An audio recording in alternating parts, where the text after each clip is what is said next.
Boa noite, Instagram. Instagram, boa noite. Como é que vocês estão?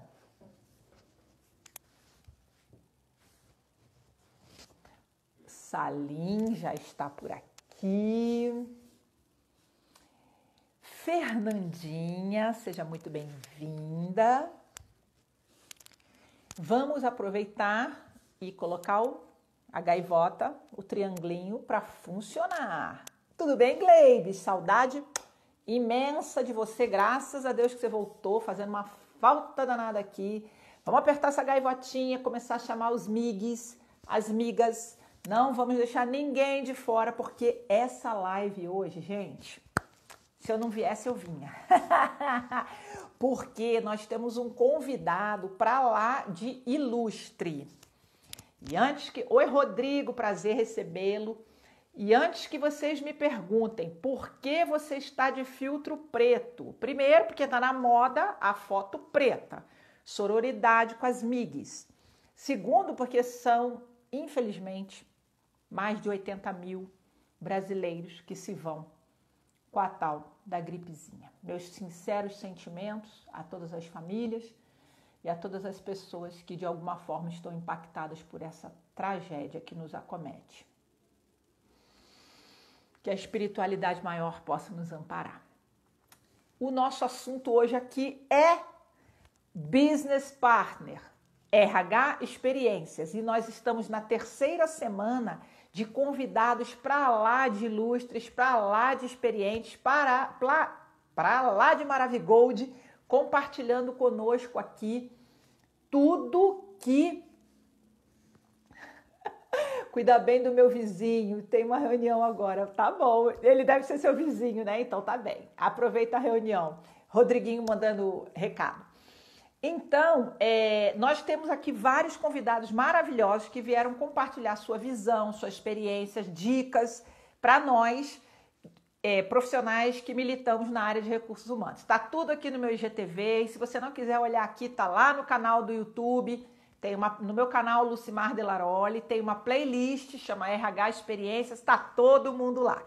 Amanhã também tem live, bebê, com 2 ex-alunos maravilhosos nossos. Mas hoje eu já te conto. Recadinhos paroquiais, embaixo da minha fotinho tem o Linktree, clicou ali, você encontra uma página onde você consegue fazer a sua pré-inscrição para a segunda edição do meu livro Bora Mudar uns Mundos, 25 anos de experiência, de metodologia desenvolvida, testada e comprovada sobre como ser um HRBP top.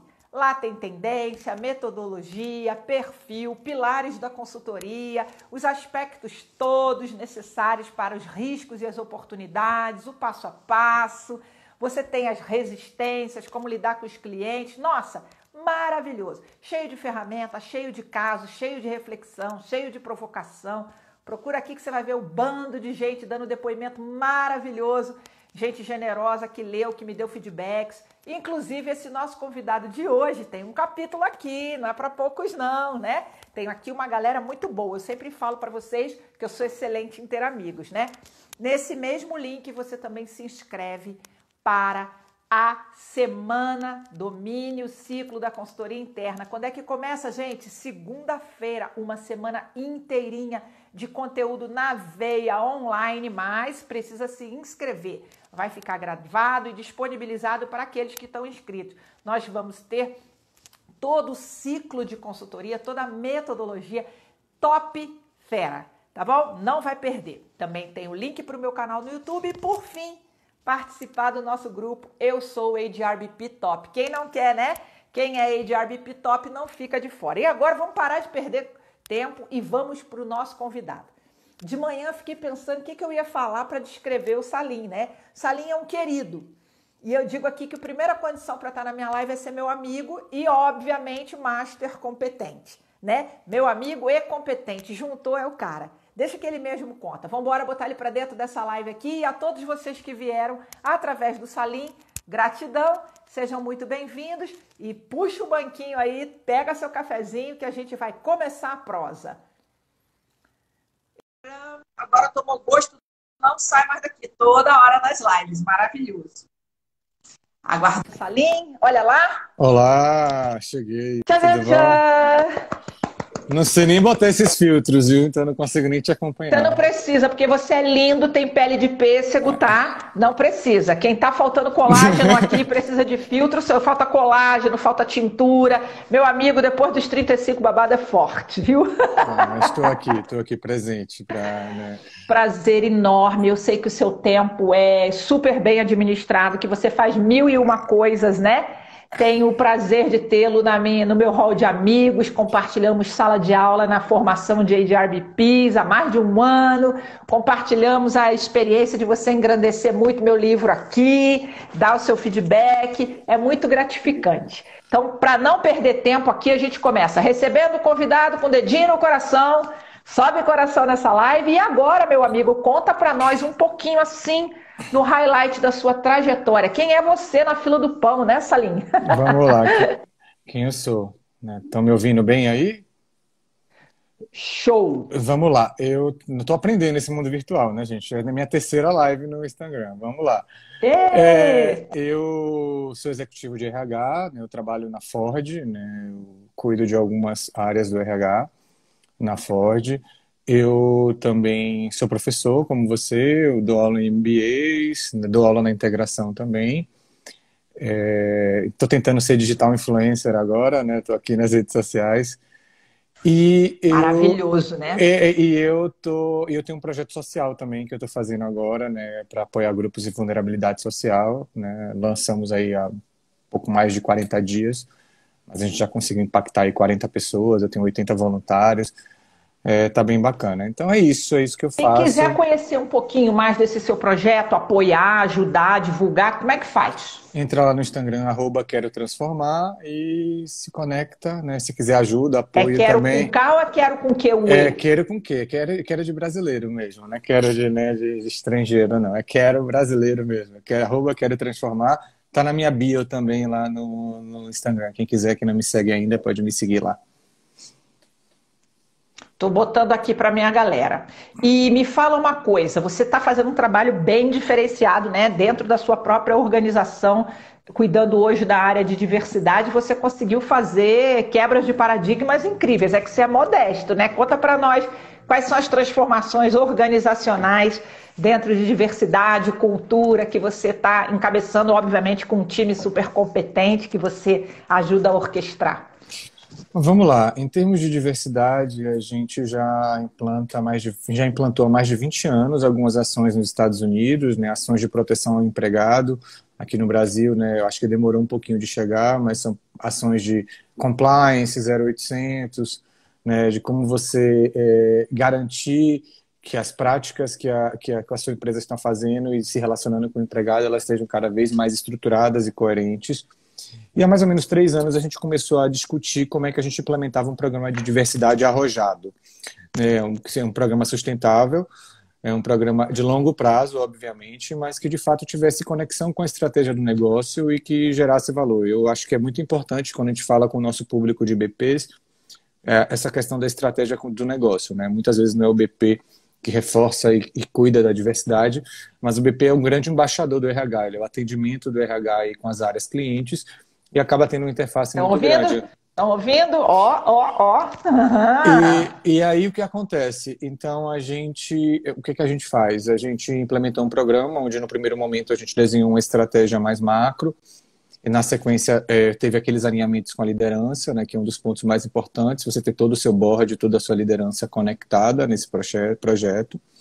Ao mesmo tempo, a gente fez um diagnóstico da nossa organização. O que é um diagnóstico da nossa organização?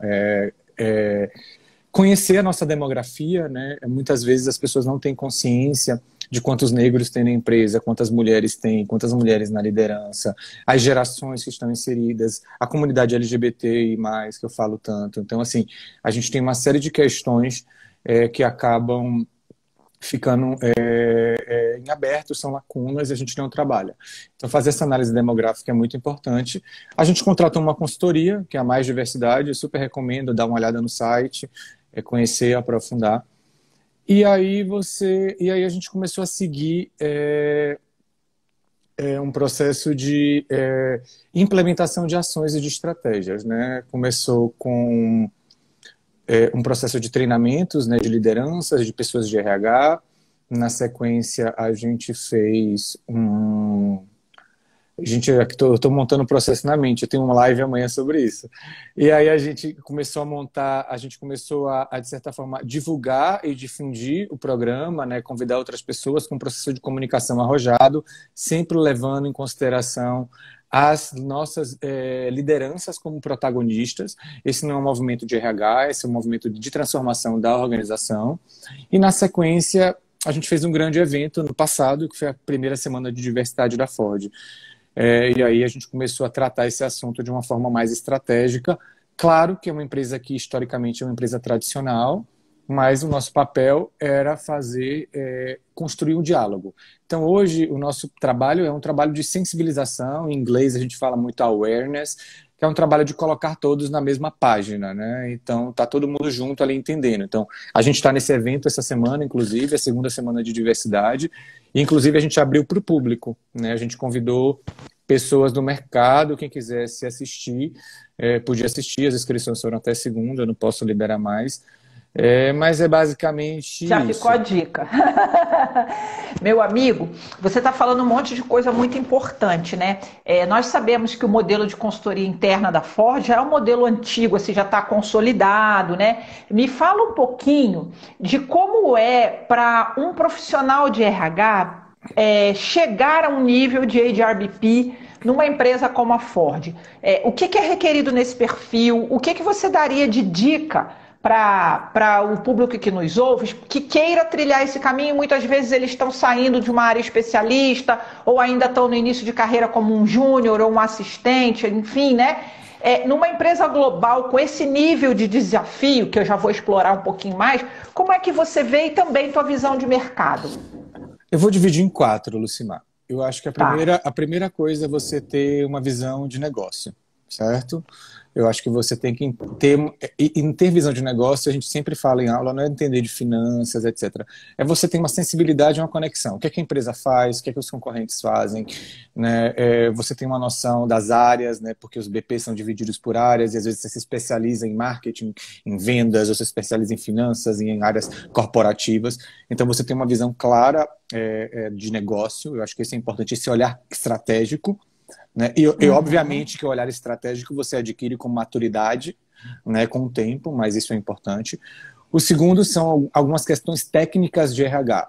Conhecer de gestão de mudanças, conhecer experiências de coaching, técnicas de coaching. Não estou dizendo aqui que para você vai fazer coaching, né, Uma grow, formação, né? mas você ter técnicas de coaching, etc. Então, assim, change management, técnicas de coaching, design thinking, agile, você entender ferramentas, o que está acontecendo no mercado de RH, porque o BP é um grande generalista, né? Ele precisa entender um pouco de recrutamento, um pouco de treinamento, um pouco de cada coisa, de diversidade e inclusão, um pouco de cada coisa. Depois eu vou para outra Não etapa. pode ficar fora dessas pautas, né? Isso que eu sempre digo, você tem uma visão T, você é especialista numa coisa, mas você não pode perder de vista esse contexto, esse cenário, toda a inteligência artificial, cultura, diversidade, inclusão pós-pandemia, né? Estratégia do negócio, reconfiguração da legislação trabalhista. Você não pode não navegar nessa temática, né? É isso aí. E aí depois a gente vai para um outro ponto que eu acho que é a parte comportamental. Quais são os soft skills, Tá. né? Que aí você entra um pouco nessa coisa da empatia, na capacidade de escuta. Eu acho que tem uma coisa de criatividade também muito forte que o BP tem que ter para trazer soluções inovadoras para atenderem aí os seus clientes. Vamos lá, inteligência emocional, né? Um olhar crítico sobre as coisas, né? Eu acho que tem muitas discussões agora sobre essas competências do futuro, né? Saiu uma pesquisa em 2018 do Fórum Econômico Mundial, mas depois, com essa onda de Covid, pandemia, saíram vários estudos falando de competências para o futuro. Eu acho que o HRBP está muito conectado com isso. E o quarto ponto, que eu vou falar ele, e ele pode ser até considerado um pouco polêmico, mas assim, se você está numa empresa global, você tem que ter um mínimo de noção do idioma que aquela matriz fala, né? Então, eu não estou dizendo aqui que a gente hoje realmente não exige mais inglês fluente em processos seletivos. Acho que esse é um ponto bem importante. Dentro de práticas de inclusão, a gente vem excluindo o idioma porque a gente sabe que várias pessoas no nosso país não têm.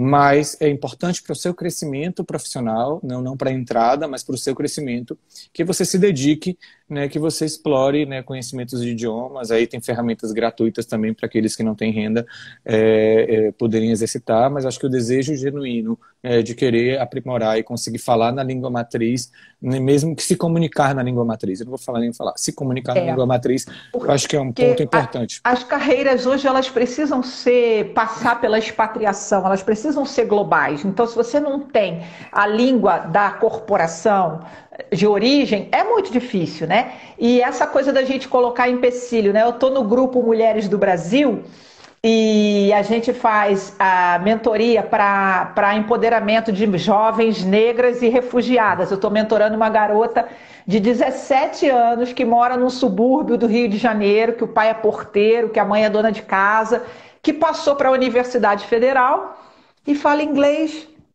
porque aprendeu autodidaticamente em ferramentas gratuitas da internet, né? Então, quer dizer, você vê essa força da vontade, né? E isso, claro, que não exclui políticas de educação, mas eu vejo muito dos nossos colegas com esse gap, né? Eu acho que tem uma coisa natural, assim, eu acho que você tem que querer atrás, né? Você tem que correr atrás, você tem que buscar, você tem que ter interesse, compromisso, etc. Eu acho que a gente viveu durante muito tempo, não sei se é a estrutura da sociedade brasileira paternalista, não sei, mas a gente tem uma visão muito de que a carreira eles vão dar para a gente, a empresa vai oferecer para a gente, etc. Eu estava lendo um artigo, Lucimar, muito legal de Harvard, esses dias para montar aula, que ele divide a relação de carreira em 4 grupos. Uma relação de carreira que se chama trabalho para a vida. Ou seja, eu entro no emprego e a empresa toma as decisões por mim. Então eu não tomo decisão nenhuma. O outro é o trabalho para o agora. Ou seja, eu sou proativo. Eu vou lá, me candidato para uma vaga, saio, a empresa não quer mais, ela vai lá e me demite. E tem um outro modelo que é o aliança. Ou seja, é uma parceria. Você tem que se desenvolver também. A gente fala que as competências elas vão durar 3, 5 anos no futuro. Então, se você não tiver uma expressão que é muito usada em inglês, né, a Korn Ferry tem um material muito bacana sobre isso, que é o Learning Agility. Se você não tiver agilidade de aprendizado, você não vai conseguir evoluir. E o quarto modelo, só para concluir, é com a robotização. Com a inteligência artificial, os robôs, como é que a gente vai mudar as nossas relações de trabalho? Deep Learning, né? Como é que eu aprendo com as máquinas e as máquinas entre si, essa interação, que eu brinco que já existe no Homem de Ferro, né? Isso aí. Ele só consegue ser o Homem de Ferro porque ele tem o Jarlis, né? Tony Stark. Tony Stark. É isso aí. Tony Stark. E fala então uma coisa para mim. Lá, quando você comenta, não precisa ficar fixado nessa experiência sua, pode contar a sua visão de mercado. Quando você fala muito, isso me chama muita atenção. Os BPs, eles fazem o alinhamento da liderança com as estratégias do negócio. Me parece muito óbvio que qualquer pessoa na função de líder, ele tem que andar, né, no comboio organizacional. Eu brinco com a metáfora da escola de samba, ele tem que ir nas alas sem deixar o buraco. O que eu vejo é o RH muito puxando, né? Parece que esses chefes que não são líderes, eles andam em caixinha, em silos, né? E o RH meio tendo que costurar, meio que trazer o cara arrastado, aquele peso para o ponto dele, né? Quando, na verdade, isso deveria ser um imã que aglutina naturalmente. Como é que você vê essa dicotomia ou essa grande diferença das grandes organizações para as pequenas e médias ou empresas menos profissionalizadas no Brasil? Primeiro, assim, não existe almoço grátis, não existe conto de fadas, não existe mundo perfeito, né? A gente está aqui contando uma história e, obviamente, que ela tem vários desafios, ela tem vários problemas. Eu acho que, primeiro, e aí não vou falar de Ford, eu acho que tem uma questão estrutural do entendimento do líder como líder, né? Eu acho que vamos lá, capa da Você SA, capa da Harvard Business Review e capa da Você RH dessa semana, né? Semana. Bombando, todo mundo postando. Eu até postei um vídeo ontem sobre ser chefe e ser líder. Então, assim, essa discussão é muito intensa. Os líderes, eles não têm que se humanizar. Então, tem um texto que eu amo, de uns autores chamado Geoffrey Jones, eu sempre cito eles, assim, de 2000, ele foi publicado em 2000. Eles não estão falando nada diferente do que a gente está vivendo agora. Só que a pandemia está acelerando esse processo. Eu tenho uma matéria da HSM de 98, que ele fala de que tipo de líder nós precisamos. Eu falo, gente, 98. Nada muda no Reino da Dinamarca, a não ser, obviamente, a aceleração, né? E aí, quando você chega, tem um outro lado, é o lado do RH. É o RH que precisa construir a sua identidade. E alguns deles, assim, a gente teve uma dificuldade, né? O RH lá, ela surge a posição de recursos humanos na década de 30, uma posição meramente burocrática para fechamento de folha de pagamentos. Ela vai evoluindo com o desenvolvimento dos sindicatos e das leis trabalhistas e etc. Aí na década de 60 e 70, ela começa a se profissionalizar com o surgimento das primeiras escolas de administração no mundo. Aqui no Brasil, se não me engano, foi a FGV, em 63, 68, alguma coisa assim. Depois a gente vai aí para um processo onde a gente vai falando muito de gestão de talentos, a gente tem aqueles terminhos da modinha. E aí a gente chega nesse momento, nessa discussão mais atual, né, de 10 anos para cá, ou um pouco mais, desse RH estratégico conectado à estratégia do negócio, à liderança, etc. Então, a gente tudo muito novo, né? É tudo muito novo e a gente está tendo uma dificuldade, porque... Mas o RH gera valor ou não gera valor? Qual é o métrico que você vai me dizer que é de sucesso ou não é de sucesso? Né? Como é que você vai mensurar tudo isso? Então, a gente tem uma crise também no nosso papel como profissional de recursos humanos, né? Que está mudando. Uma defasagem de formação, né? E talvez as empresas internacionais ou as grandes empresas brasileiras, etc., elas talvez conseguiram acelerar um pouco mais esse processo. Então, eu acho que tem uma dificuldade da empresa e do líder, e tem uma dificuldade também do profissional de RH, de se comportar e se posicionar de uma forma completamente diferente, porque nem sempre foi pedido dele isso, né? Então, aí, meu amigo, tem uma frase... Vai lá, fala. Não, conclua, por favor. Não, é só para dizer que tem uma frase que eu adoro. A gente tem que desaprender algumas coisas e aprender coisas novas, né? O mundo mudou há muito tempo. A gente está lento ainda. Né?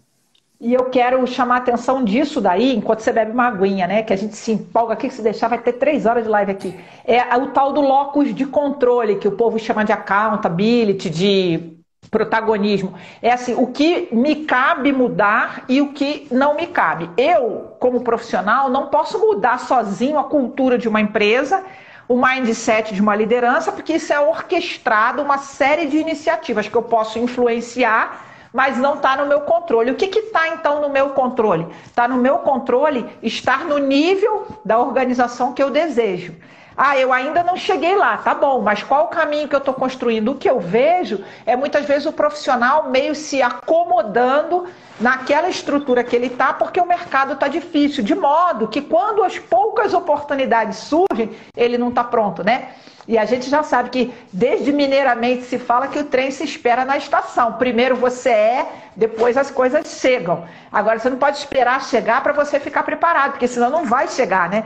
Já foi tempo, lá quando eu comecei em 1900 e bolinha, que você pegava um cara que era um diamante bruto e modelava ele já numa posição. Hoje não, você é um júnior, está entregando que nem um pleno, um sênior, é um sênior, está entregando que nem um gerente, é um gerente, já está entregando que nem um diretor, para ver se talvez a opção chegue, ainda mais nesse funil, que tudo indica que os empregos, CLTs, os benefícios que a gente costuma ver, eles vão ser pouquíssimos. Então nós vamos ter que trabalhar por projeto, por empreendedorismo, enfim. Como que você percebe esse movimento de reposicionamento do RH, de se ligar e se reposicionar, né? Tem uma frase que diz que o Covid foi um acelerador de mundos, e eu acho que o Covid ele foi muito bom para o RH, né? Eu acho que a gente começou a se posicionar de uma forma completamente diferente, né? As organizações elas conseguiram enxergar o nosso papel estratégico, né? A gente foi protagonista dentro de tudo isso, né? E eu acho que, de fato, de forma genuína, a gente está se transformando, sim. Eu acho que as empresas elas estão amadurecendo, os profissionais estão se qualificando, né? As lideranças elas começam a ver um pouco mais o nosso valor agregado. Claro, se você vai pegar uma pequena empresa, uma média empresa, uma grande empresa, uma gigante multinacional, os tempos eles são diferentes. O modelo de gestão brasileiro é diferente do modelo da China, da Europa, dos Estados Unidos. Mas a gente está avançando, sim. Eu vejo avanços incríveis, excelentes. Eu acho que esse Covid ele ajudou a gente, esse Covid, né, ajudou a gente nesse sentido, né? Uma coisa boa, né? Para a gente que é profissional de RH, e a gente tem que se reinventar, né? De fato, aceitar que essa é a realidade. E também eu trago um outro olhar, porque a gente tem pessoas e tem escolhas de vida, né? Você pode escolher se acomodar e escolher não ser estratégico, e escolher não acompanhar esse novo Sim, mundo. Mas eu acho sim, que você pode pagar o preço lá na frente, né? De talvez sim. não conseguir uma nova posição ou não conseguir crescer na sua carreira. É uma escolha de cada um, né? É uma escolha de É. cada um. É isso. Já existem, né, desde Shine, lá nos anos 70, as âncoras de carreira. Algumas pessoas têm por âncora a qualidade de vida, o equilíbrio entre a vida pessoal, profissional. Eu mesmo conheço uma pessoa muito bem preparada do âmbito do direito, que é concursada num dos tribunais, que trabalha 4 horas. E toda vez que tem uma posição, o gerente dela estimula que ela vá e ela diz: Lu, eu não vou, porque mudar de posição significa parar de trabalhar 4 horas. E eu quero ver meus filhos crescerem, meus filhos estão em idade escolar, eu quero vir para casa, fazer a lição, eu quero fazer a janta, e está tudo bem. É um direito que essa pessoa tem, né? Isso A aí. gente também tem que parar com essa mania de querer que todo mundo queira ser o primeiro da fila. Tem pessoas que se contentam em ficar lá no meio da fila, tá tudo bem, e alguns até em ficar no final da fila, né? Acho que essa sua fala é muito interessante. E acho que essa mudança também, ô Salim, eu faço sempre uma reflexão, né? Que o RH, ele também, às vezes, para quem está de fora das grandes organizações, que é meu caso, porque transito como consultora, eu brinco que eu ando na borda, né? Existem muitos guetos, né? Por exemplo, eu vejo assim, o Instagram, por exemplo, ele, qualquer um que quiser, sobe aqui, faz uma live, convida quem quiser, ele é muito democrático, ele é muito aberto, mas, por exemplo, redes qualificadas como o LinkedIn, elas Hum. são muito fechadas, é difícil você entrar num grupo, é difícil você fazer uma live, é difícil você trocar informações com as empresas mais adiantadas, não porque as pessoas individualmente não sejam abertas, mas porque vão se agregando, né, por afinidades. Eu mesmo frequento alguns grupos de WhatsApp ou de Telegram, onde você vê que formam-se esses guetos. E aí as empresas que estão menores, mais atrasadas, ou têm processos menos interessantes para as grandes, elas ficam um pouco por fora. Você vê isso? Ou é uma percepção minha? Como é que é isso para você? Essa democratização de troca, de espaços, de experiências, de compartilhamento. Eu não sei, eu acho que eu vou ser bem filosófico agora. Eu acho que Tá. quando você oferece uma coisa, você recebe em troca. E a minha Uhum, atitude, a minha forma de trabalho é uma forma muito aberta. Eu posto muito das uhum, coisas que eu falo, eu recebo 1 milhão de pessoas para conversar, para fazer bench. é verdade. Às vezes eu furo, né? Teve até alguns alunos que a gente tentou marcar e não conseguiu e tal, assim. Mas assim, a grande maioria das vezes eu sou muito aberto a receber pessoas. E eu nunca tive dificuldade no contrário. Eu não sou o tipo de Sim. profissional que fico buscando grupos no LinkedIn ou grupos de WhatsApp, etc. Né? Eu sou um pouco mais seletivo nesse sentido, né? E aí, claro que eu vou, né? Eu acho que acaba me fechando um pouco, mas assim, eu acho que faz sentido o que você está falando. Eu já ouvi de muita gente, mas a minha empresa não se abre, a minha empresa não fala, etc. Eu não falo. Eu tenho uma experiência assim, pessoal. Eu nunca tive problema, porque eu tenho uma característica de perfil que eu sou conectora, né? Eu brinco que eu falei que eu nasci um T, né? Eu fico conectando todo mundo, você sabe como é que a gente se conheceu. Várias pessoas que vieram na live eu conheci porque eu entro lá no LinkedIn, gosto daquele perfil, vou lá, mando um oi. As pessoas em geral também olham o nosso perfil, vê se a gente interessa, que é isso que você está falando da seletividade. Porque eu vejo dois lados.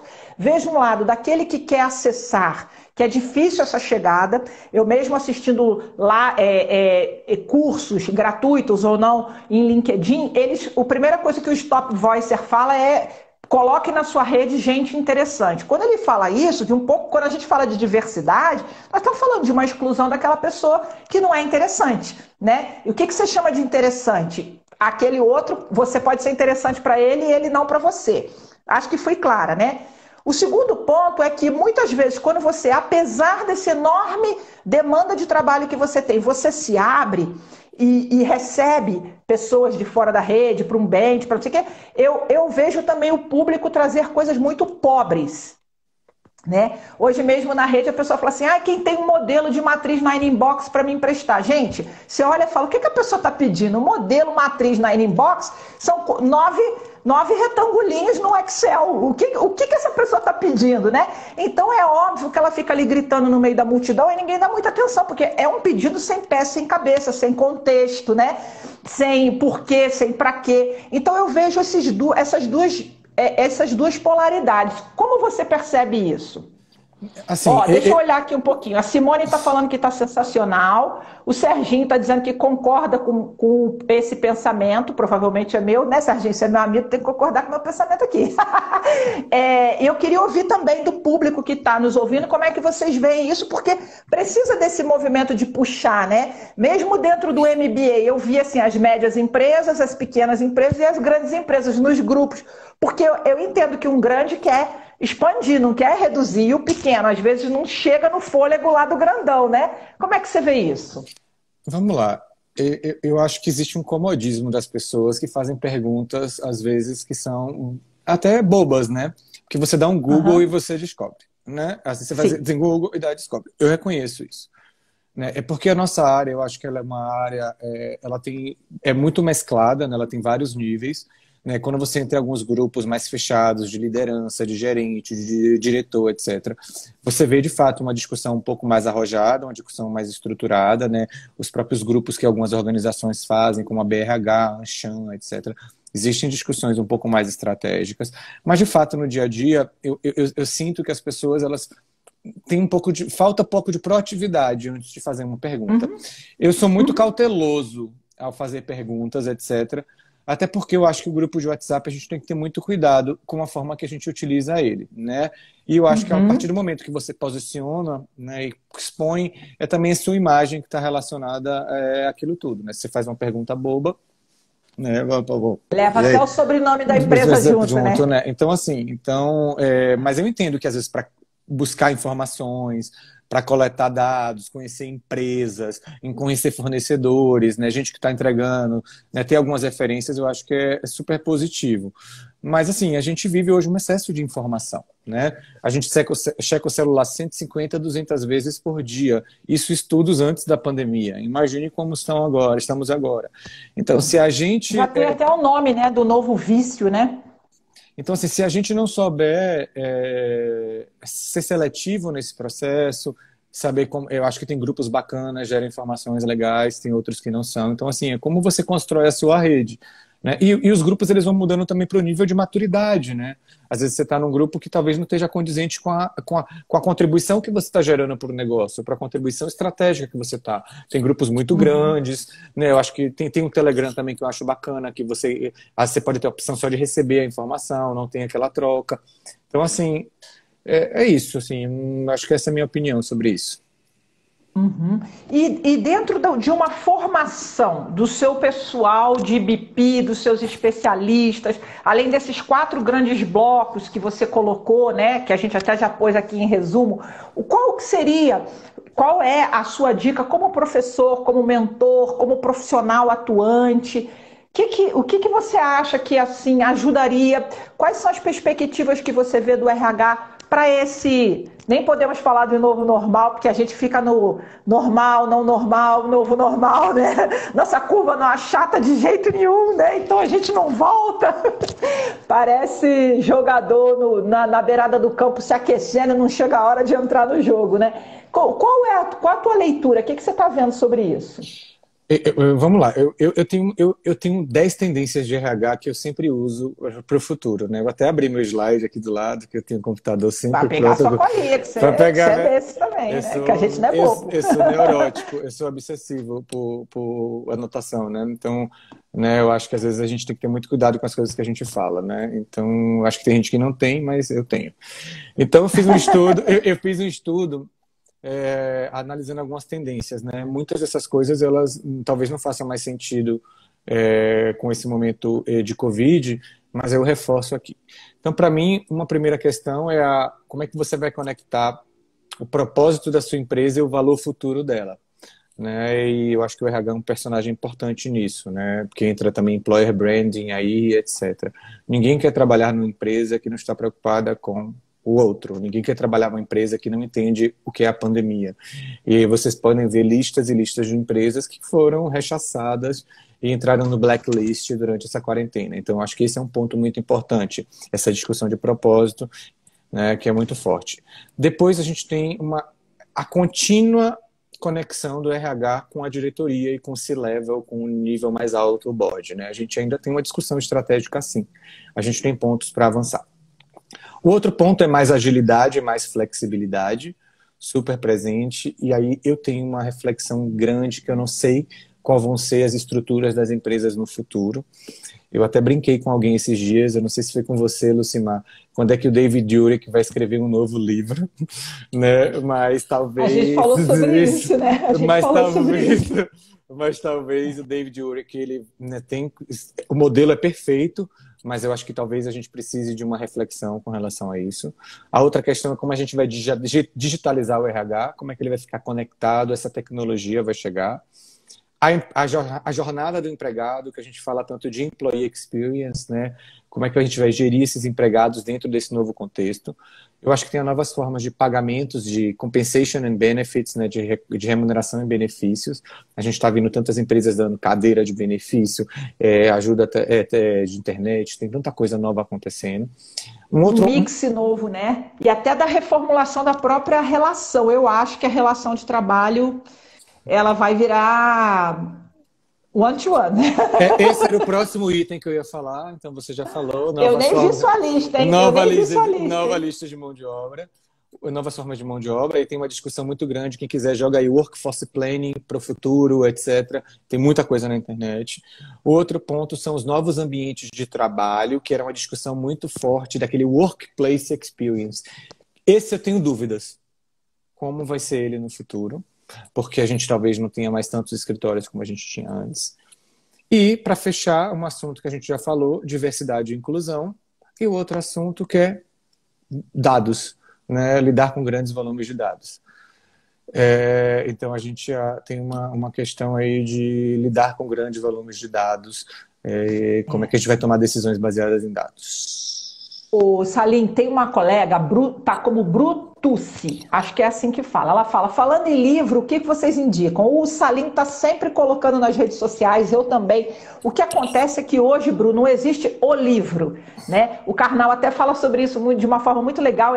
O conhecimento ele virou polissinodal, né? Ele tá explodido em vários pequenos núcleos. Então, por exemplo, no nosso curso, que a gente vai fazer as Masterclass semana que vem, tô te esperando lá, Bru, nós citamos vários livros que vão englobando todas essas 4 frentes e outras que o Salim propôs, tá? Se você quiser conhecer o modelo de business partner lá do seu fundador, é o Campeões de RH do David Urich. Mas assim como o Salim, eu também acho que o Urich já está na hora de rever, mas eu acho que ele deve esperar a pandemia passar para a gente ver que bicho que vai dar. O meu próprio livro, se eu lançasse de novo, eu já ia falar, pô, já dá para botar uma vírgula aqui, né? Então, Bru, assim, é muito difícil, não existe mais aquela Bíblia, né? Antigamente, lá nos anos 80, você ia falar, vai ler fulano, vai ler Beltrano. Hoje não, o conhecimento ele passa por muitos pensadores. Eu sugeriria você ler o Harari, né? E o Val Harari, 21 lições para o século XXI, porque aí você entende o mundo. Mas, tecnicamente falando, sugeriria o Urich. Você tem alguma sugestão? Para a diversidade, que é um assunto mais que a gente falou um pouquinho, no link da minha bio tem várias referências bibliográficas já sobre diversidade, porque as pessoas me pedem muito, eu já coloquei lá. E com relação a esse novo RH, eu vou sugerir um livro que não foi traduzido ainda, mas é uma leitura muito simples, que chama Agile People, da Pia Maria. Né? Ele é um livro que vai revisitando vários processos de RH, inclusive ela vem no Brasil geralmente uma vez por ano e até agora, para falar dessa questão de Agile, que eu acho que é um outro...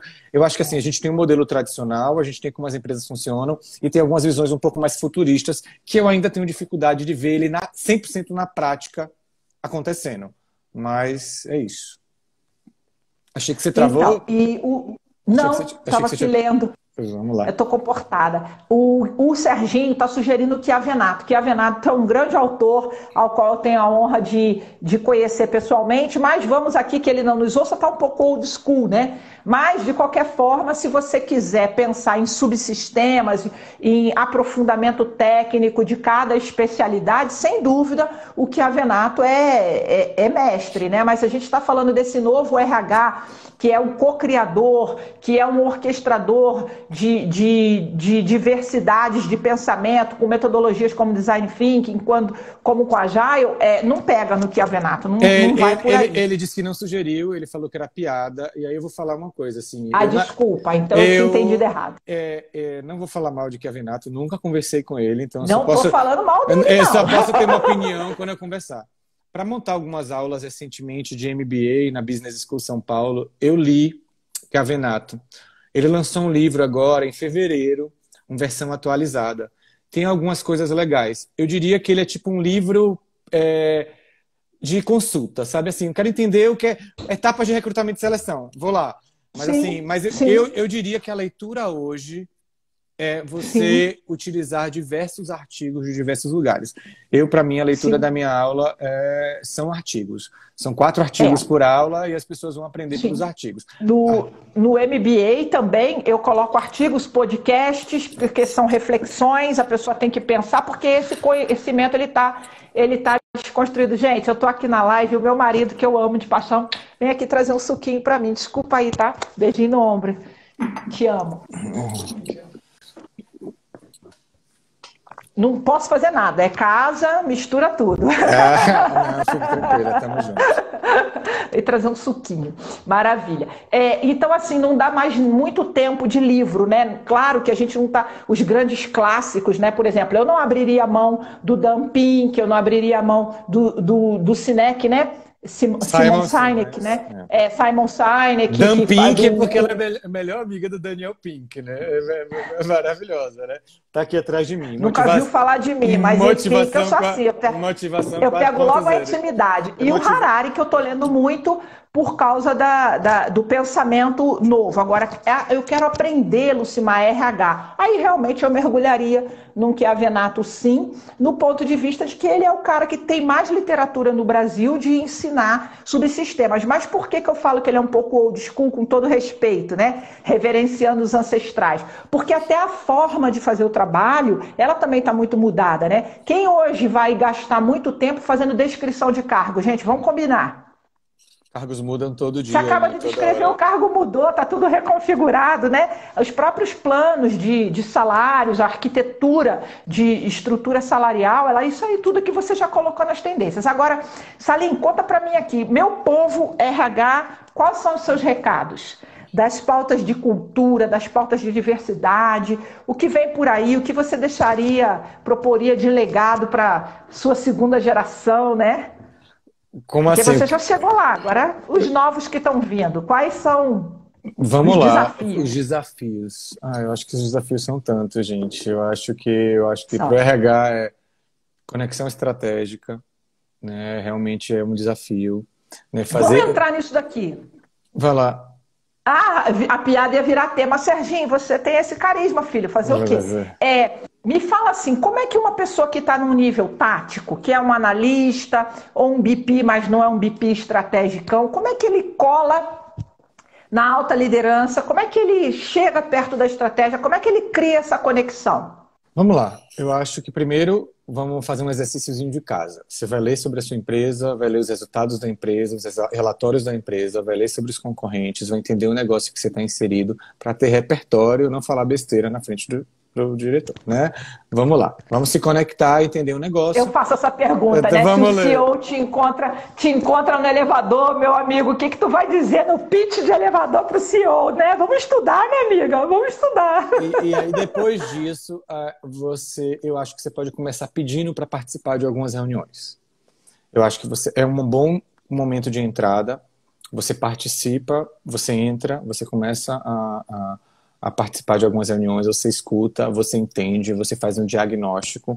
E se essa liderança ela tiver, porque muitos BPs têm agendas fixas com as lideranças, né? Eu acho que e com a pauta estruturada para entender realmente a demanda dele e você avaliar como é que você gera valor. Se você é mais júnior, eu acho que você pode pedir ajuda de pessoas mais maduras para nessa primeira conversa, para essas primeiras conversas até estarem presentes com você, porque teve uma coisa que eu já vi muito, né? As pessoas elas se queimam. Se queimar, existe isso em São Paulo? Fala isso? Né? Porque eu sou baiano, né? Às vezes eu me atrapalho. Eu sou Né? carioca, mas estamos em São Paulo, vamos nessa, né? Então, assim, você às vezes se expõe demais e acaba, né? As pessoas não querem mais ver você ali do lado, acham que você não pode gerar valor. Então, você consegue construir conexões e avaliar como é que você vai apoiar da melhor forma possível. Então, eu entendo que esse ciclo é interessante. Tem uma pergunta da Nani aqui, você consegue ver? Eu só vi a história do elevador, que é maravilhosa, eu não vi. Não, então tá um pouquinho antes. Ela fala assim: vocês são referência, gratidão. É porque eu colo nos bons, ele já deu a dica, eu faço isso também. E aprendo demais com os dois. Quais são os focos de sustentação da liderança frente ao novo cenário? Ele fecha esse assunto aqui e a gente parte para a sua pergunta, tá? Aí então você está dizendo que a pessoa pegue aí uma carona, né? Arranje um mentor interno, ou até se for o caso, contrate um mentor, porque antigamente a gente tinha supervisão, hoje não tem, né? Então contrata mentor, meu amigo, para poder não falar bobagem, né? O que mais? Estudo negócio. Que dicas? Estudo negócio, mentor, participar de reuniões. Eu acho que pode fazer cursos, se qualificar, estar presente, entender as tendências, poder falar e ouvir muito e falar menos, né? A gente às vezes fala demais, a gente morde a própria língua, então acho que esse é um ponto importante. Vamos ver. E esse aspecto da criticidade, né? Porque no outro dia eu estava num grupo também que deu um bafafá, porque uma moça que trabalha com seleção, ela veio trazer um perfil que era o Mickey com a orelha do Pateta, o bico do Donald, falando o paquistanês, que nasceu na noite de lua cheia, para lá das florestas regadas pelo orvalho da lua cheia das Vikings, sei lá, um negócio assim super, hiper, mega, com um salário que eu nem comento aqui para não passar vergonha, um saláriozinho assim, né? Aí a galera dentro do grupo começou a falar, mas como assim? Esse profissional não vai aceitar essa posição. E a moça se doeu, porque ela dizia assim, eu só estou representando o meu cliente. E aí eu fiquei pensando, né? RH que representa o cliente, RH que agrada o cliente, né? RH que não confronta, que essa posição não é compatível com esse salário, só porque estamos em pandemia, a pessoa tem um monte de gente precisando, só porque tem precisando, você aproveita e passa um pouquinho de não valores, né? Então, como é que você vê isso desse espírito crítico, desse equilíbrio entre se posicionar, dizer o que você pensa, sem correr os riscos de estar se queimando? É um fiel da balança delicado, né? Vamos lá. Eu acho que o BP primeiro ele faz perguntas e ele se posiciona com dados, né? Ele não, essa é a técnica, né? Obviamente que eu já me posicionei quando eu era BP, eu não estou BP hoje, tenho outra posição, mas obviamente que eu já me posicionei, eu já falei, etc. E eu acho que esse é um estágio quando você constrói uma relação de fato de confiança. E aí você, de fato, tem uma troca mais estruturada. Mas, no primeiro momento, eu trabalharia com perguntas e dados, para depois você começar a opinar abertamente sobre as coisas. Porque aí você vai cair naquela questão que aí você destrói a gente RH, o achômetro. O RH acha demais, né? Ele sente, é muita emoção, pouca informação e pouco dado. Então, como é que a gente gera valor, né, com informação, de fato? Tá certo. Amigos, estamos nos aproximando para a reta final. Tem a pergunta da Nani, viu? Tem a pergunta da Nani. Isso, tem a pergunta da Nani, não pode deixá-la de fora de jeito nenhum. Eu quero também saber se vocês têm mais perguntas, porque senão não vamos esticar a conversa. A pergunta da Nani. Na verdade, eu tenho outras aparecendo aí, você vai lendo, porque senão eu não consigo fazer as duas coisas. Eu diria 5 coisinhas que eu acho que o líder tem que ter para esse novo mundo. Primeiro, que é um trabalho muito grande de confiança.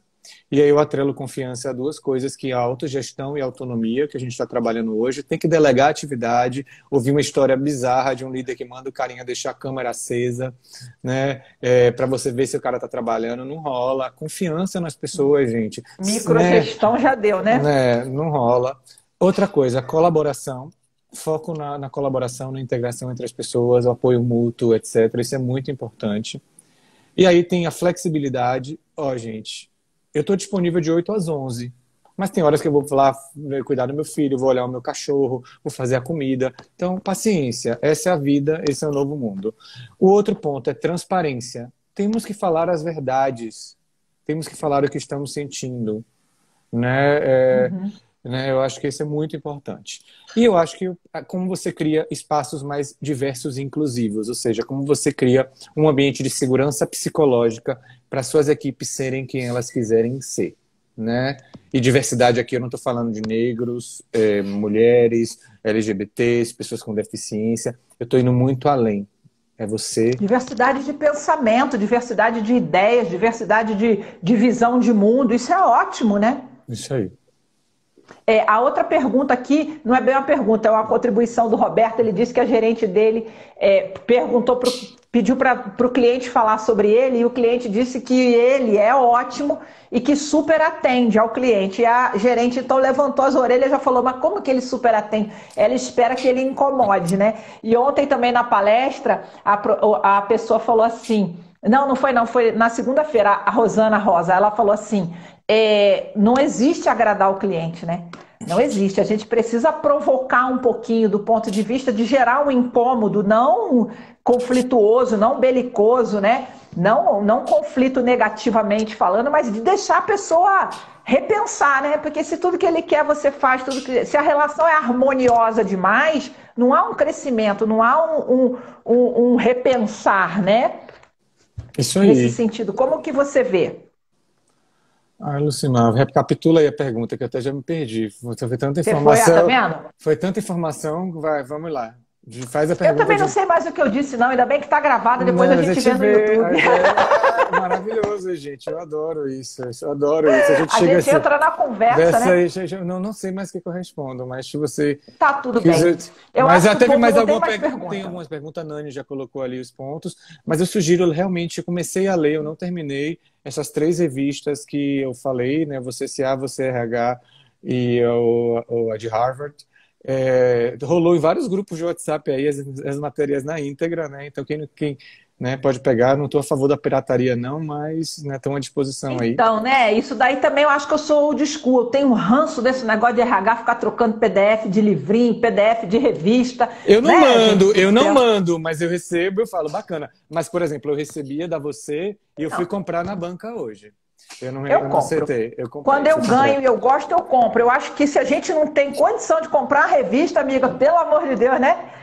Eu vi uma piada hoje no Instagram que mostrava um saquinho daqueles Ziploc, assim, com uma banana descascada. Então, assim, isso que é serviço, isso é que é preguiça. O ser humano que compra uma banana descascada, o que mais? E né? Tem a banana com casca. Então, assim, cara, você quer a banana descascada. E entrou no meu grupo no outro dia no Telegram, que é regra. Ninguém nos meus grupos coloca PDF, não, que eu fico brava. O cara entrou no RH, falou, sou RH, não tá começando agora, eu sou BP. Quem tem as revistas aí, uns livros? Eu falei, ops. Mas eu tô achando que as editoras que estão liberando, viu? Não sei por quê. Porque eu acho que vem tão perfeito aquilo, eu não sei. Depois vamos fazer uma live. É pirataria ou não os livros que rodam no WhatsApp? E revistas? Eu já estudei sobre isso, tem muita polêmica. Tem correntes que dizem que não, tem correntes que dizem que sim, mas não existe uma legislação que regule tranquilidade, não. Meu amigo... Vamos lá, diga aí. Hora de dar tchau? Então, quero te dar um beijo, me despedir. Se você não tiver mais nada para falar, o povo não está mais perguntando, porque café a gente toma toda hora, né, nego? Eu consigo falar a noite toda, então fique tranquila. Estamos encerrando. Nem me fale, né? Quando a gente se junta. Só que assim, tomar café com Salim, gente, é uma delícia em termos de papo, mas em termos de comida não, porque ele é todo fitness e ele é todo disciplinado. Então aquele bolo cheio de chantilly, pulando para todo lado, com aquele café também com chantilly, não rola, porque você fica comendo e ele fica olhando e fica ali com as 3 gotinhas de chia, 4 de linhaça, né? Mas na quarentena tudo mudou. da semana. Na Tudo quarentena a mudou, gente né? comeu muita besteira, né? Voltei a malhar Aqui. recente. Eu ainda não voltei, estou fazendo umas coisas em casa. Então a colega colocou aqui sacanagem com quem assina. Então, tem gente que assina e acha que porque assinou pode compartilhar. Eu acho Mas erradinho. eles não recebem o PDF, por isso que eu acho estranho. Quem assina não recebe o PDF online. E aí eu vou dar uma Eu também não dica, recebo. vou fazer uma dica, eu não estou fazendo merchan no trabalho. Quem é assinante da Vivo tem um aplicativo chamado Go Read, gratuito. E aí você pode ler boa parte dessas revistas porque está incluído e é do aplicativo e é legal. Então isso é bacana. Tem você RH e tem você CA lá, se não me engano, com um delay de 30 dias, mas tem tudo lá. Então é Go Read. Vão lá e busquem. Ó, o Frate tá o tempo todo implicando com o Bob. Eu não sei quem é Bob, eu não tô Bob é meu vendo, não. cachorro! Bob é meu cachorro. Bob é meu O Bob cachorro. também e tal. Então é uma piada aí com você. Eu dancei, que eu sou tia, às vezes algumas coisas eu Não, não pego. Bob é meu cachorro, né? Ele é quase uma Então tá celebridade. certo. Quase uma Querido, celebridade. foi uma alegria imensa. Espero te ver em breve para te dar aquele abraço gostoso. Honra sempre tê-lo aqui. Venha quantas vezes quiser, sempre que tiver uma novidade que você quiser contar. E já deu a dica aqui do seu projeto. Se a gente quiser saber e bater um papinho mais com você, você está aqui pelo Instagram ou é melhor lá pelo LinkedIn? Eu estou nos dois, são conteúdos diferentes, eu não posto a mesma coisa. No LinkedIn eu posto as coisas que eu faço na Ford, mas basicamente algumas outras coisas. No Instagram é conteúdo próprio, né? São posts de conteúdo, né? Provocações, vídeos, etc. Estou aprendendo a fazer live, aí eu divulgo tudo lá. E eu também no site da revista Melhor Gestão de Pessoas, eu sou colunista agora. Então, ou toda semana, ou a cada... Aí depende, é de 15 em 15, ou de uma vez por semana, etc. Tem alguma publicação minha lá. Então, algumas coisas ficam no feed, no meu feed não, no meu Linktree lá, no bio do meu Instagram. Tô aprendendo, tô fazendo direito. Acho que eu tô fazendo direitinho, me dê feedbacks, me sigam. E a ideia é realmente construir esse RH diferente. Até já brinquei com o Lucimar para a gente fazer um curso em breve. Quem se interessar, fala com a Lucimar para ver se tem público para isso, para a gente discutir um pouco esse RH do futuro aí, novas ferramentas para transformar. Vai ser uma alegria, como sempre. Meu querido, muito obrigada, viu? Delícia ter você aqui. Gente, valeu. Amanhã tem ainda de novo live 19h03. E não esquece de se inscrever para Masterclass, a semana inteirinha de conteúdo só para você. Beijo, queridos. Tchau, Tchau. tchau.